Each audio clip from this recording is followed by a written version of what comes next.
कितना है? 3 अध्याय 3 नाम क्या है? 2 चर वाले रैखिक 2 चर वाले रैखिक समीकरण युग्म। ठीक है, यहाँ तक दिक्कत है किसी को? देखो अध्याय 3 में हम ये पढ़ेंगे कि 2 चर वाले रैखिक समीकरण युग्म, यानी कि चर कितना रहना चाहिए इसमें? 2 चर रहना चाहिए, है ना? कितना चर? 2 चर। कोई दिक्कत है? अभी हम गुणनखंड कर रहे थे एक चर में, है ना? पिछले जो अध्याय पढ़े कितना गुणनखंड हो रहा था? एक चर में। लेकिन आज की बार यहाँ कितना चर लेना पड़ेगा? 2 चर। जैसे यहाँ देखो, जैसे एक तो हम समीकरण लिखते हैं, जैसे समीकरण लिख रहे हैं, ठीक है, 2x + 3y = 5 एक समीकरण है। अब देखो इसमें कितना चर है बताओ? 2 चर। एक चर क्या है? x, एक चर क्या है? y। 2 चर हुआ ना? यहाँ कोई दिक्कत है? 2 चर समझ में आ गया? इसमें कितना चर है बताओ? 2 चर। अब देखो चर में इस बहुपद का देखना है 2x में, इसमें घात की संख्या कितना है? 8। इसमें भी घात कितना है? 1। एक घात है ना दोनों में? दोनों बहुपद में कितना घात है? 1। जिस बहुपद में घात 1 हो, कौन सा बहुपद कहलाता है? रैखिक बहुपद। तो उसी तरह यहाँ अगर इस समीकरण में घात 1 है, एक है ना? तो अगर इसमें घात 1 है तो कौन सा समीकरण कहलाएगा? रैखिक समीकरण।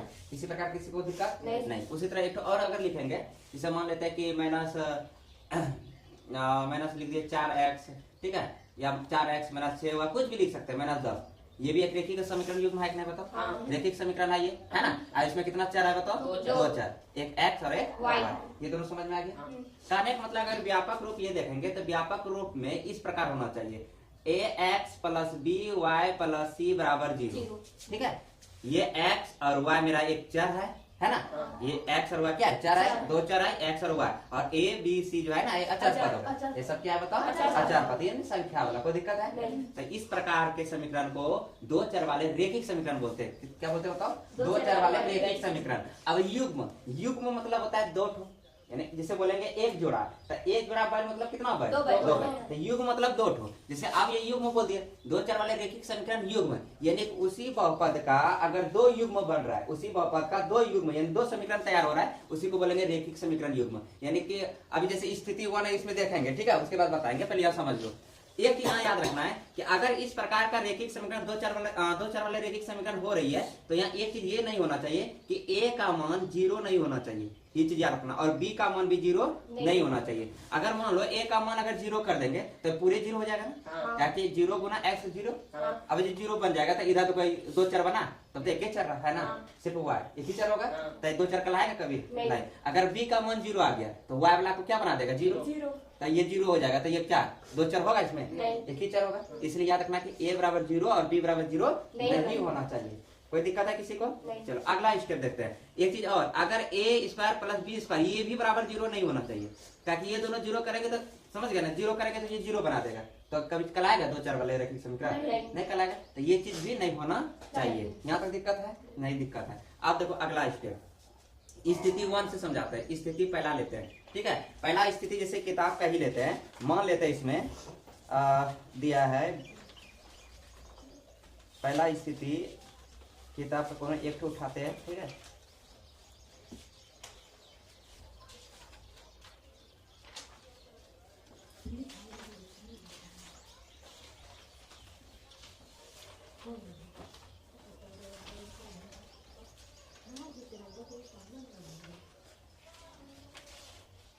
तो एक उदाहरण समझा रहे हैं तुम सबको, है ना। स्थिति पहला जैसे समझा रहा है, एक उदाहरण देके किताब में होगा, किधर है? किधर किताब में है बताओ?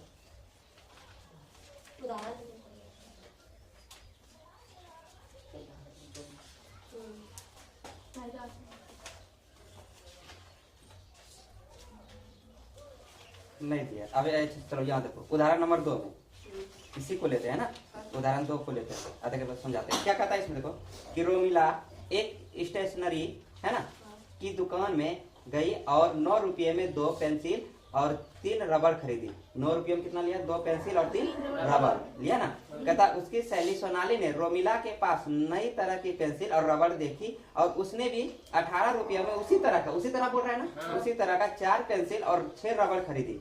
तो इस स्थिति को बीजगणितीय और ग्राफी विधि में व्यक्त करें। देखो अगर यह स्थिति 1 समझेंगे, पहले समझाते हैं उसके बाद उदाहरण बताएंगे, ठीक है।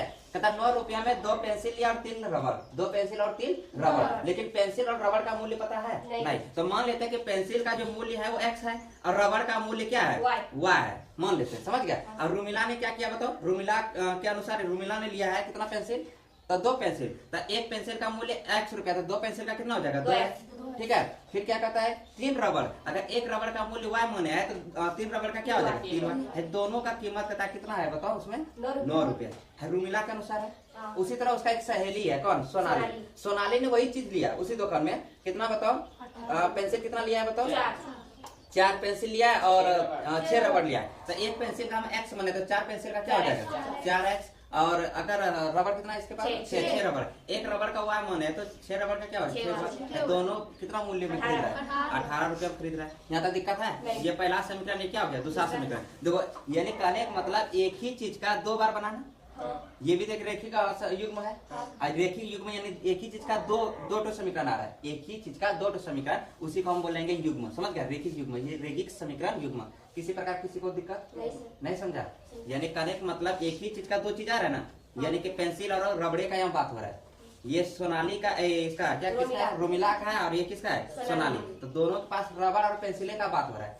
तो इस प्रकार के समीकरण को हम क्या बोलते हैं, रेखिक समीकरण युग्म, क्या बोलेंगे, रेखिक समीकरण युग्म। क्या कि इसमें देखो रेखिक बहुपद है, यानी इस बहुपद में देखो घात 1 है, इस बहुपद में कितना घात है 1, जिसमें घात 1 हो उसको क्या कहते हैं रेखिक। ये भी हो गया, ये भी रेखिक हो गया, इसमें भी घात 1 है, इसमें भी घात कितना है 1, तो ये भी रेखिक, ये भी रेखिक, दोनों एक ही चीज है ना, एक ही चीज का बात है, तो इसलिए इसको युग्म बोलेंगे। युग्म मतलब 2 ठो, 2 ठो आ गया ना, समीकरण 1 समीकरण 2, समझ गया ना। जैसे जोड़ा बोलते हैं, एक जोड़ा बैल, कितना बैल 2 बैल, उसी तरह युग्म मतलब कितना 2 ठो। यहाँ तो दिक्कत है, नहीं होना चाहिए, इतना उतारो बस तुम्हारा। अब देखो इसमें क्या है कि ग्राफ खरीदना पड़ेगा, ग्राफ है तुम सबके पास, एक तो ग्राफ ले लेना, ठीक है, ग्राफ कॉपी, हाँ ठीक है, चलो उतारो इसको। उदाहरण नंबर कितना 1, 3 अध्याय का पहला उदाहरण, सभी एक साथ पढ़ो, क्या कहता है पढ़ो सर। उदाहरण लेते हैं, निकालो अनुच्छेद 3.1 निकालो, अनुच्छेद 3.1 का कहाँ है, अनुच्छेद 3.1 यहाँ देखो शुरू में ये भूमिका जो लिखा है 3.1, अच्छा ये उदाहरण भी पढ़ते हैं, यही उदाहरण वहां लिया है, पढ़ो क्या है यहाँ से क्वेश्चन। अखिला अपने गांव के एक मेले में गई, भूमिका पहले शुरू में देखो 3 अध्याय लिखा है 3.1, ठीक है ना। कहता अखिला अपने गांव के एक मेले में गई, ठीक है, कोई एक लड़की है अखिला, वो अपना गांव का एक मेला में वो गई, ठीक है। कहता वह एक चरखी की सवारी करना चाहती थी, चरखी है ना, मेला में होता है ना चरखी, कौन कौन इसमें चढ़िए, चढ़िए ना, नहीं चढ़िए, चरखी चरखी चरखी तारा मछली, चलो चाहती थी। और हुपला एक खेल जिसमें आप एक स्टॉल में रखी किसी वस्तु पर एक वलय को फेंकते हैं, हाँ देखो हुपला खेला कौन, हुपला मेला में हुपला रिंग वाला जो फेंकते हैं वही हुपला है ना, नहीं फेंकते, मान लो कि यहाँ दे दिया रिंग, उसके बाद रस्सी देता है, उससे पार नहीं होना, ठीक है, और वहाँ सब सजा देगा नीचे में, जो घुसेगा वो फंस जाता है, वही हुपला, वही खेल रहा है। दूसरा एक चरखी पे वो चढ़ रही है, और दूसरा क्या है बताओ, हुपला खेल रही है, ठीक है, हुपला गेम खेल रही है। अगला, यदि वह वस्तु को पूर्ण रूप से घेर ले तो आपको वह वस्तु मिल जाती है, वही वाला हुपला वाला, ऐसे फेंकेंगे, अगर पूर्ण रूप से वो घुस गया उसके अंदर वो मिल जाता है। खेलिए ना कभी, नहीं खेलिए, हुपला रिंग वाला जो फेंकते हैं ऐसे करके। मेला जब जाएगा ना वहाँ देखना कि रस्सी इस तरह आगे में रहेगा, ठीक है, आगे हाँ यही है, देखो नीचे दिया है चित्र, इसे ये रिंग घुसा, हुपला कौन है नाम क्या है, अखिला, देखो इसके हाथ में रिंग है ना, वो इधर घुसा रही है, इधर देखो फेंक कर, है ना। चलो यानी 2 चीज वो कर रहा है मेला में, एक वो क्या कि वो चरखी पे चढ़ रही है, दूसरा वो गेम खेल रही है हुपला वाला, ठीक है। अगला देखते हैं आगे क्या कहती है, जितनी बार खेलना चाहती थी, जितनी बार उसने हुपला खेल खेला उससे आधी बार उसने चरखी की सवारी की।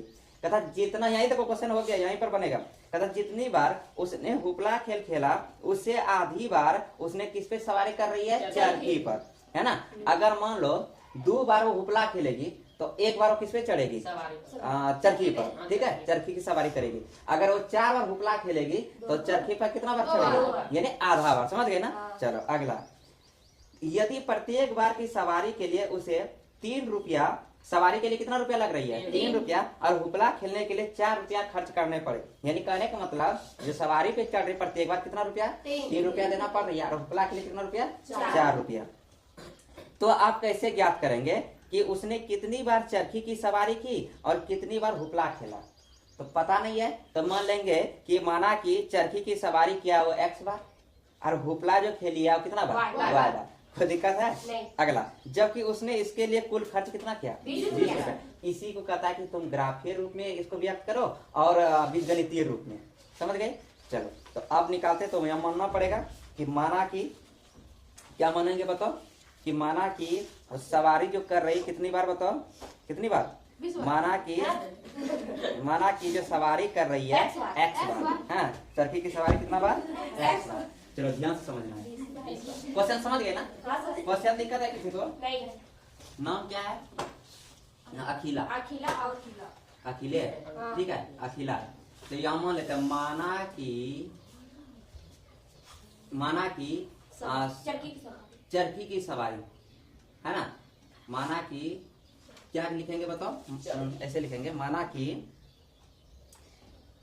चरखी की सवारी कितना बार कर रही है? चरखी की सवारी x बार। x बार। कोई दिक्कत है? नहीं। हुपला कितना बार खेल रही है? y बार। हुपला की खेल कितना बार खेल रही है? y बार। y बार। किसी को कोई दिक्कत? नहीं। किसी को कोई दिक्कत? प्रश्न के अनुसार चलते हैं। किसके अनुसार? प्रश्न से, यानी प्रश्न के अनुसार। ठीक है, प्रश्न में देखो क्या कहती है पहले कि जितनी बार उसने हुपला खेल खेली उससे आधी बार उसने किसकी सवारी कर रही है? चरखी की। कोई दिक्कत है? कहता है जितनी बार हुपला खेल रही है, हुपला में हम कितना बार खेल रहे हैं? y बार। और चरखी कितना बार है मेरा? x बार। यहाँ तक कोई दिक्कत है? ध्यान समझना है। कहता है जितना बार वो हुपला खेल रही है ना, उससे आधा कौन किसमें खेल रही है बताओ? चरखी। नहीं समझा? कहता जितना बार हुपला खेल रही है ये, उसका आधा सवारी कर रहा है किसका बताओ? चरखी का। अगर मान लो कि हुपला 4 बार खेलेगा तो चरखी की सवारी 2 बार करेगा, आधा। अगर ये 10 बार हुपला खेल रही है तो कितना बार चरखी करेगी? 5 बार। समझ रहे ना? अगर ये हुपला अगर 6 बार खेल रही है तो चरखी कितना खेलेगी? 3 बार। किसी को कोई दिक्कत? यानी कहने मतलब इसका ये आधा भाग पे कर रही है, मतलब चढ़ रही है। तो अगर हम मान लेते हैं कि ये अगर हुपला y बार खेल रही है तो चरखी इसका x बार है, लेकिन इसका क्या ये आधा होना चाहिए। क्या होना चाहिए? आधा होना चाहिए। ये कहता है ना। तो आधा अगर ये है बराबर करने के लिए तब आधा इसको करना पड़ेगा। आधा बोले तो 1/2। आधा मतलब 1/2। यहाँ तक दिक्कत है किसी को? नहीं होना चाहिए। यहाँ तक दिक्कत है? नहीं है। अगला अब स्टेप पर ये समीकरण बन जाएगा। इसको अगर इधर करेंगे, 2 इधर भाग में इधर करेंगे गुना में, तो 2x बराबर इधर क्या बचा? y। अगर y प्लस इधर करेंगे क्या हो जाएगा? माइनस 2x माइनस y बराबर 0। समीकरण कितना? 1। अगला चलते हैं। अगला क्या कहती है ये? कहता है यदि प्रत्येक बार की सवारी के लिए उसे 3 रुपया, सवारी के लिए कितना? 3 रुपया, तथा हुपला खेलने के लिए कितना खर्च करे? 4 रुपया। और टोटल जो खर्च किया कितना रुपया बताओ? 20 रुपया। टोटल खर्च कितना किया बताओ? 30 रुपया। टोटल खर्च कितना? 20 रुपया। 20 रुपया। अब यहाँ देखो, कहता चरखी के लिए कितना रुपया लग रहा है बताओ? अरे रुपया कितना? 3 रुपया। तो हम x बार चढ़े हैं तो कितना हो जाएगा? 3x। किसी को कोई दिक्कत? नहीं। फिर कहता है हुपला के लिए कितना उसको लग रही है बताओ? 4 रुपया। तो कितना बार हम खेले हैं? 4 बार। y बार तो कितना हो जाएगा? 4 बार। टोटल मूल्य इसको कितना लग रही है बताओ? इस समीकरण कितना? 2। पहला समीकरण a, दूसरा समीकरण 2। अब देखो यही तो बीजगणितीय रूप में हो गया। क्या कहता है? बीजगणितीय रूप में हो गया। इस तरह लिख देंगे अतः बीज गणितीय रूप में इस प्रकार है। इस प्रकार है। तो क्या क्या है? 2x माइनस y बराबर 0, 3x प्लस 4y बराबर 20। किसी को कोई दिक्कत? नहीं। ये हो गया मेरा किस रूप में बताओ? बीजगणितीय रूप में। अब इसको कहता है सॉल्व करो ग्राफीय विधि, यानी ग्राफीय विधि से। ठीक है, किस विधि से सॉल्व करना है? ये करंट क्वेश्चन उदाहरण 1 में कि पहले इन स्थिति को बीजगणितीय कीजिए, उसके बाद ग्राफीय रूप में व्यक्त कीजिए। अब किस रूप में व्यक्त करना है? ग्राफीय। ध्यान देना ग्राफीय विधि कैसे करते हैं। पहला समीकरण मेरा क्या है? 2x माइनस y बराबर 0। ये है ना। और दूसरा समीकरण क्या है? 3x प्लस 4y बराबर कितना है? 20। किसी को कोई दिक्कत नहीं। यहाँ पर याद रखना है कि यार एक चर को फ्री करना पड़ेगा, या तुम x को फ्री करो या या y को y फ्री को करो, फ्री। तुम्हारा मर्जी है, जो फ्री करेगी वो तुम्हारा मर्जी है। हम यहाँ x को फ्री कर लेते हैं, ठीक है। तो 2x बराबर क्या, ये माइनस y उधर क्या हो जाएगा, ये होगा ना। x बराबर यहाँ लिखेंगे क्या हो जाएगा y, और ये x है यहाँ गुना, उधर क्या हो जाएगा।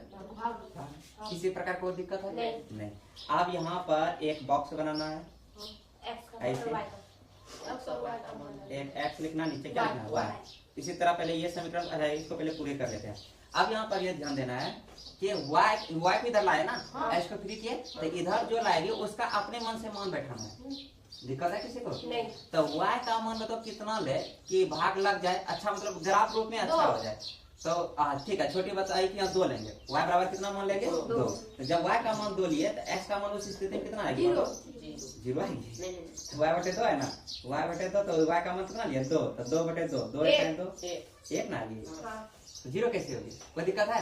तो अगर y का मान 2 लिए तो x का कितना आएगा 1। फिर उसी तरह y का मान कितना ले, तुम सब बताओ कि जितना y का मान ले कोई दिक्कत ना है। 3 आप इसे लेंगे दशमलव में हो जाएगा, वो भी करें ग्राफ में जब भी करेंगे ना आंसर एक्यूरेट आएगा, लेकिन दशमलव में चल जाएगा, लेने में दिक्कत है। 4 लेंगे तो पूरा पूरी कट जाएगी, इसलिए बोलते हैं 4 लेंगे तो 4 लिए।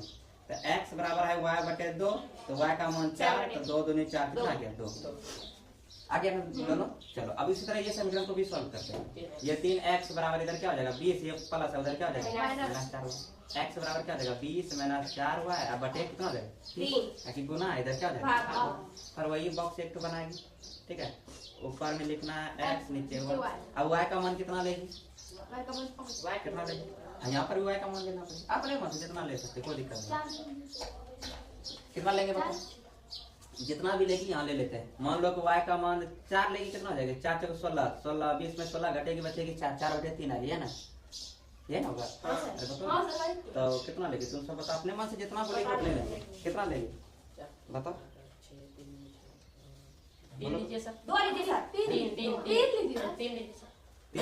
3 चौक 12 हो जाएगा, 20 में 12 घटेगा कितना बचेगा 8, क्या यही बचेगा 2 लेते 2 4 दूनी 8 12 बचेगा। हाँ यहाँ y का मान आपकी बार कितना लेते पहले 2। अब 2 जब लेंगे तो देखना पूरा पूरी कट जाएगा। ये x बराबर 20 माइनस 4 गुना y का मान कितना लिया 2 बटे 3, तो 20 4 दूनी कितना हो जाएगा 8 बटे 3, कितना बचेगा 12 बटे 3, 4 में खत्म हो गया। फिर आप y का मान कितना लेंगे बताओ, 4 चौक 16 0 लेते हैं ना, 0 फिर नहीं कटेगी, 5 लेते हैं, 5 लेते हैं आ जाएगा ना।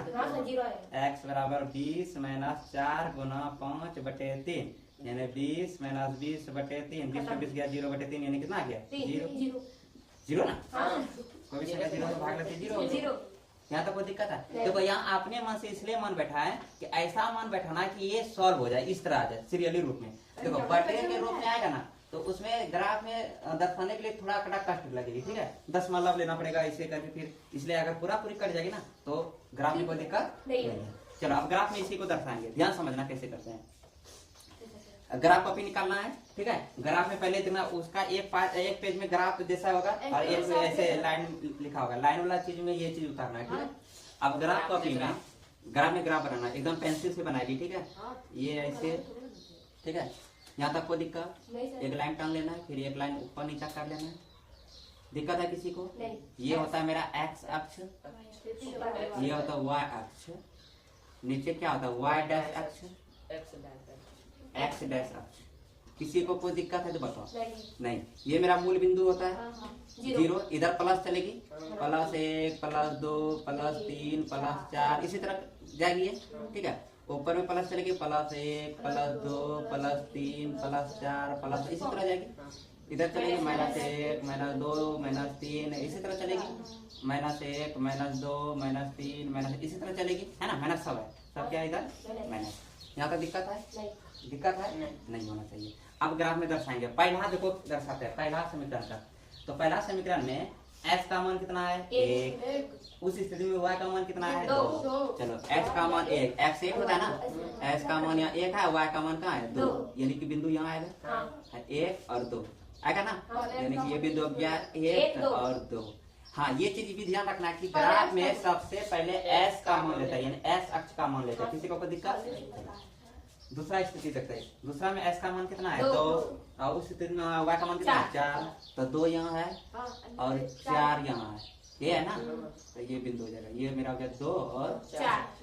यहाँ तक दिक्कत है? नहीं। आप एकदम स्केल दोनों एकदम धरना ऐसे स्केल, समझ गया? दोनों बिंदु मिलना चाहिए और दोनों बिंदु पे जहाँ से है वहाँ दोनों बिंदु ऐसे ऐसे ऐसे काट करके देना। मिला देगी। कहाँ जहाँ जाएगी जाने दो, ठीक है? एकदम सीधा हम करना, हाँ। कोई दिक्कत नहीं। अब इसके ऊपर ये 2 बिंदु है, इसके ऊपर समीकरण को लिख लेना है कि कौन सा समीकरण यहाँ पर लिखे, मतलब 2x और माइनस वाई बराबर 0, ये इसी को दर्शाए ना। हाँ। चलो यहाँ पर दिक्कत है। चलो अब दूसरा का देखते हैं। दूसरा में s का मान कितना है? 4। y का मान कितना है? 2। तो 4 यहाँ है, 2 कहाँ है? यहाँ पर है। तो 4 2 इस जगह आएगी, ये हो गया 4। ये माइनस नहीं ना, प्लस है ना, तब ये इधर माइनस ना होती है। ध्यान देना ये चीज, अगर यहाँ माइनस रहती है तब माइनस वाला लेते नीचे। अब अगला क्या है? s का मान कितना है? 0, y का मान 5, s का मान ये 0, y का मान यहाँ 5, ये लिख लेना। ये है मेरा 0 और 5। किसी को कोई दिक्कत?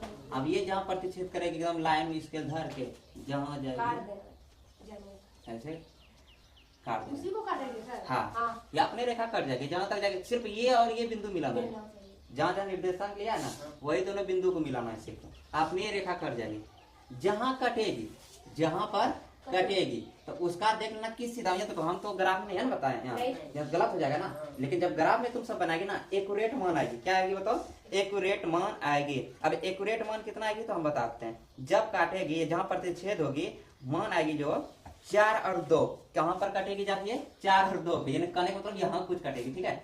यानी कि 4 और 2 कटेगी। कहाँ कटेगी बताओ? कुछ यहाँ पर कटेगी, 4 और 2 है। जब काटेगी ना, है ये तो कट जो होगा दोनों रेखा है, इसके सीधा कटेगी। यहाँ पर देखना ग्राफ में करते, यहाँ 4 हो गया और ये 2 इस जगह कटेगी, समझ गया ना? अरे यहाँ तो हम यहाँ से कर सकते हैं, तो अंजातीय मान बैठा है उसमें एक्यूरेट मान सब इस तरह दर्शाती है ना, यानी सब लाइन बराबर रहती है ना। तो ये कितना कटेगी बताओ? 4 और 2 पे, ठीक है? 4 और 2 पे कटवे करेगी। अब देखो उस स्थिति में यहाँ s का मान मेरा कितना आ जाएगा बताओ? s का मान कितना आ गया? तो s पहले वाला होता है ना, 4, s बराबर कितना? 4 और y बराबर कितना? 2।